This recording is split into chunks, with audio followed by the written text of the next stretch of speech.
भारत में हर साल लाखों बच्चे डिग्री लेकर निकलते हैं, लेकिन सच ये है कि उनमें से बड़ी संख्या को नौकरी नहीं मिलती।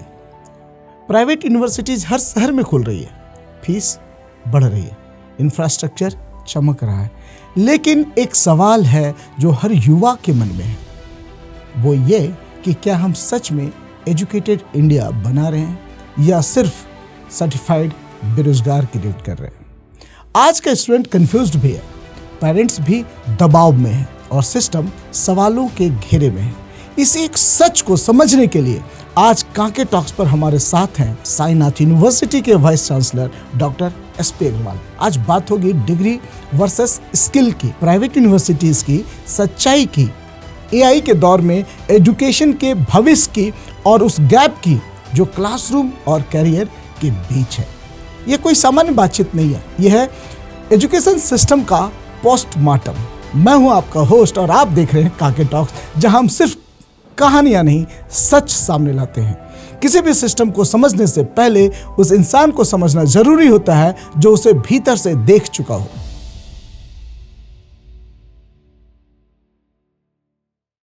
सर, आपके जीवन का वो कौन सा टर्निंग पॉइंट था जो आपको लगा कि मुझे झारखंड में एजुकेशन सिस्टम में बदलाव लाना है?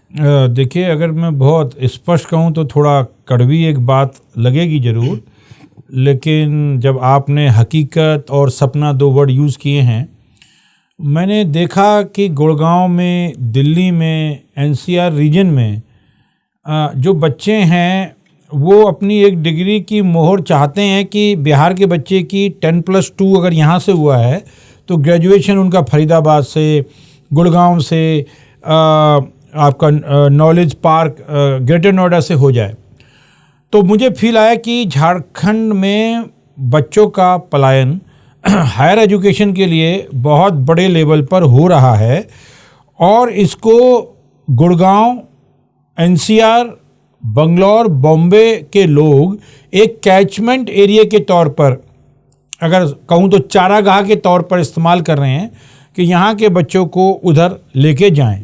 अब इसका नुकसान भी मैं बताना चाहता हूँ कि बच्चा यहाँ पढ़ा, बच्चा यहाँ बड़ा हुआ और वो बच्चा गुड़गांव चला गया, 4 साल उसने नोएडा में BTech किया और कोर्स किए, तो जो उसने खर्चा यहाँ करना था झारखंड में, रहने का, खाने का, पढ़ने का, किताब का, उसमें उसकी हेयर कटिंग भी है, हेयर ड्रेसिंग भी है, आने जाने का भी है, धोबी का खर्चा भी है, रूम रेंट भी है, वो सब ट्रांसफ़र हो गया NCR रीजन में। तो GDP कहाँ बढ़ गई? GDP बढ़ गई NCR रीजन की। तो जो पैसा झारखंड का था, जो यहाँ के नागरिकों का पैसा था झारखंड का, वो पैसा बाहर चला गया। तो ये मुझे लगा कि बहुत ज़रूरत, अगर झारखंड का विकास करना है तो झारखंड के बच्चे को झारखंड में ही रोककर लो कॉस्ट पर value for the money education provide की जाए। तो ये एक बहुत बड़ा फैक्टर रहा to prevent the migration of the student from Jharkhand. That was the sole motto behind opening of this university.